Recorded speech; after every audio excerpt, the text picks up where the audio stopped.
You can find them on Twitter, you can find them on the gram. After listening to their podcast, you'll be sitting there like, damn, taking their teaching from one level to the next, reaching up to Canada and down to Mexico. Right? Because I just felt like we have to try our best to go away from the, constructs that teachers, educators, admin have created, saying this is school. I think we need to do kind of the opposite and try to replicate successful learning environments outside of school. Because you don't want to replicate everything that's out there, because there's a whole bunch of businesses that have horrible culture and that kind of thing. So I only pinpoint the ones that are successful. Like IDEO is one, the design firm that promotes, great culture, that kind of thing. And I quickly realized, okay, so I'm really drawn to project-based learning. So I basically was thinking, okay, what's the ideal learning ecosystem, your classroom or your school? And we thought up 4 pillars. The first one is Transdisciplinary Pedagogy, which is the teacher approach that helps create that real world context. So for me, it's project-based learning. Right. That's one pillar. The second pillar is the applied learning practices. That's the tool that students use to navigate through those, those problems, to tackle those problems. And then I quickly realized when I was designing this STEM program in Korea, when implementing it the first year, I totally ignored culture. Even though I was learning about design thinking, I ignored culture, and that was a horrible mistake. And because they went through we used project-based learning, we used design thinking process, but we never talked about the mindsets and the culture. And so they weren't really... culture of like the classroom or the school. You're not talking about like the Korean culture. No. Okay. I just wanted the to be culture sure, of the classroom. Yeah. Okay. And developing that atmosphere that's friendly to innovation, friendly to collaboration, feedback. It's really safe, cool place.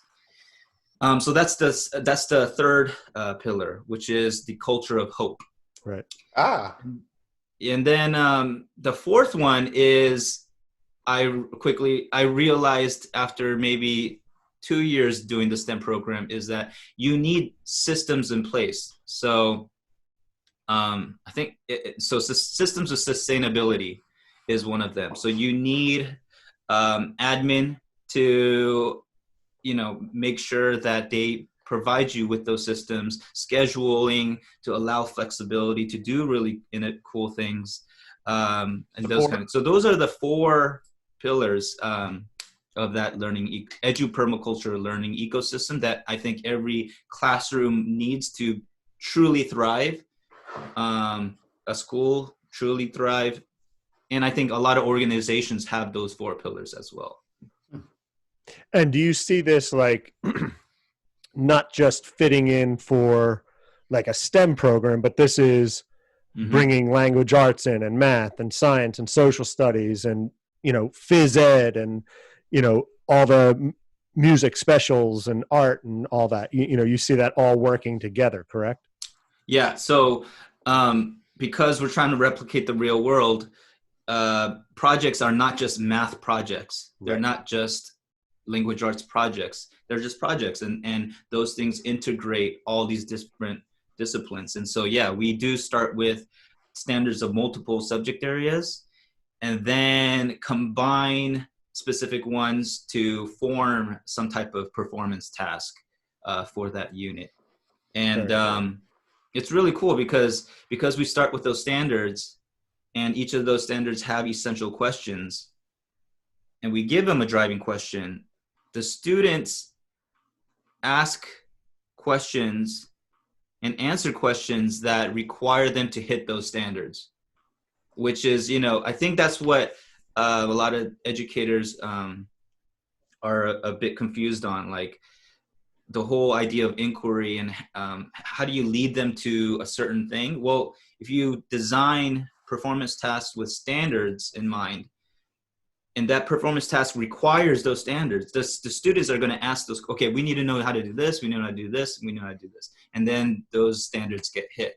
And I think a lot of people think, or not a lot of people, some educators think that it's kind of like a free-for-all, and where are the standards, how are the standards involved, that kind of thing. So. Well, when you were talking before, I was going to mention the word curriculum, but then I'm like, you know what, is curriculum going to be a dirty word? And then now you're talking about standards. So like, I guess where we would follow certain standards, are you coming up with your own standards? Like, where are you pulling that? Yeah. So in that program, it's not really a STEM program. It's more of a transdisciplinary program, because social studies was integrated with science, that kind of thing. So, no, we used C3, and this is in Korea, we used C3, we used Common Core, we used NGSS, and our curriculum was designed where we matched certain standards were taught at certain times because it matched well with other standards. And that was very much designed as well, so that we can have these really cool 10-week projects instead of very cool. Short 4-week stuff. And in the 10 weeks, you students get to create iterations, which I think is so important. When you don't have those short projects, it's not like the real world where, okay, here's my project, it's done. And I mean, sometimes when you introduce, hey, we have longer period of time, now you have to look at your project again and create a new iteration of it. At first, a lot of my students are like, whoa. I did the project. I handed the project in, it's over. Because we don't do a great job traditionally of allowing you to go back and look at what could be fixed. Or you say reflect on it and they're like, I wouldn't change a thing. It's good. Right. Yep. I mean, I'm thinking of a lot of my initial writing classes. Right. Like the last sentence is punctuated. It's like done. Boom. Yep. Yeah. And and when you say writing class, like I was always bummed out when I was younger, because writing is something I dislike as well, because I wasn't good at it, or I didn't get the grades. And I remember just trying my best to write the best work I can do, and then I got the grade, and that was it. Right. And so, yeah, this whole you're creating this culture of like iteration, but also the students get excited to get feedback, because they're only because they have the mindset of build upon the ideas of others. They just know that the other person's trying to make their work better, and it excites them, right? So that's a total shift, because I hated feedback because I thought people were were criticizing me as a person. Right. You took it personal. Yeah. How many kids, or I mean, I know my son, like there's certain, you can't say anything. And I think as a society, like we've built it up where it doesn't matter how you perform, you're going to get a trophy anyway. So now it's, when you get critiqued, it's, well, you don't like me, or you don't like my idea, or, fine, I'm done. I'm not even going to try. Yeah. A critique is almost a personal attack. Right. You know what I mean? Like that's, and I know myself, even to this day, I have to work on that myself, because someone gives me feedback and right away my defensive nature starts to bubble up rather than sitting with it. And a lot of times, my feedback is coming from my wife, which that whole defensive and your wife doesn't really work so well.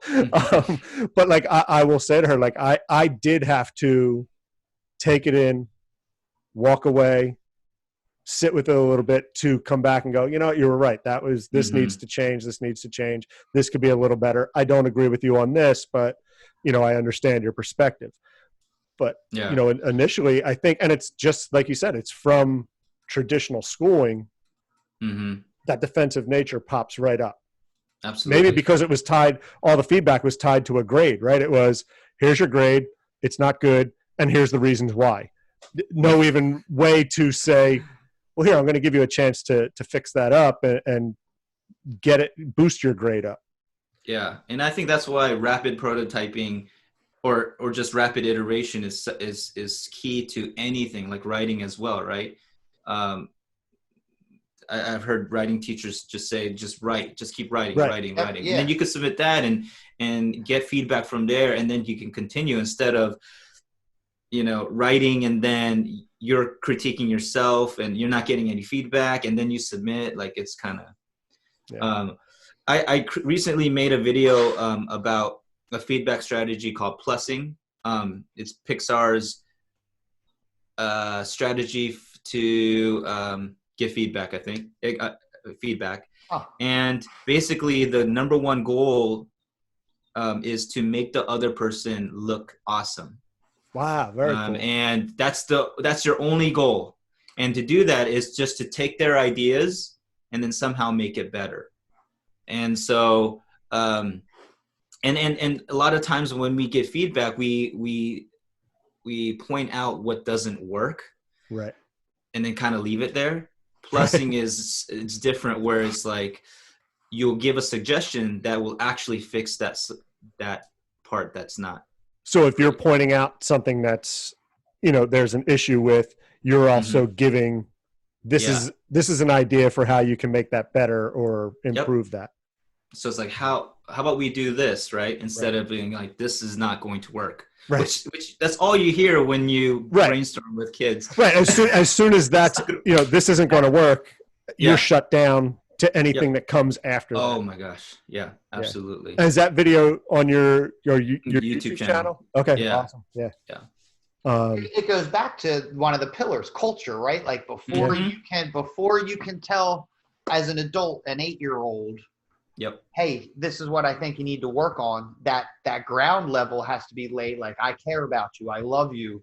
And when you come in here, you can be weird. You can be funny. If you like to play with dolls, and I want to let you play with dolls, and I want to hear about you playing with dolls, and I want to be able to set it up where you can stand in front of the class and talk about playing with dolls. Because then I think you, like, maybe you don't hear right off the bat, man, I do stink. Yeah. This person loves me. This person cares. And not just the teacher, everyone in here. Yeah, it's a combination of, you absolutely need love in that environment, but it's also a culture where everybody wants everyone else to improve. Right. So there's going to be constructive feedback. They're trying to make you better. So it's not all lovey-dovey. I think it's both, a combination of both. Like, the student does feel loved, but also understands like they're here to get better and better and better. And once they experience plussing, and once they experience, like, I love it when they're like, oh my gosh, that's such a great suggestion, I'm going to use that. Right. That slowly helps that person to be more receptive to feedback. But it's because the other person's doing it in a way that's not very aggressive or negative. Well, and again, you're talking about places that have culture. Pixar, right? Like, has a good culture, and they have, there's no denying the creativity that comes out of Pixar. Yeah, absolutely. I think I just downloaded, there's an Audible book, I think, or a book Pixar did, and I downloaded it to Audible. Oh, nice. And that's an example of eduPermaculture, that approach where you're taking what works. Why not hand it over to a kindergartner and help them develop that and start, practicing those things throughout their life. Thanks for listening to the TeacherNerdz Podcast. Keep up with every new episode by subscribing on Apple Podcast, Spotify, Google Podcast, Anchor, or anywhere you listen. Remember to visit TeacherNerdz.com, and that's nerds with a Z. Follow us on Twitter @TeacherNerdz and on Instagram @TeacherNerdz Podcast. And thank you for being one of the Teacher Nerds.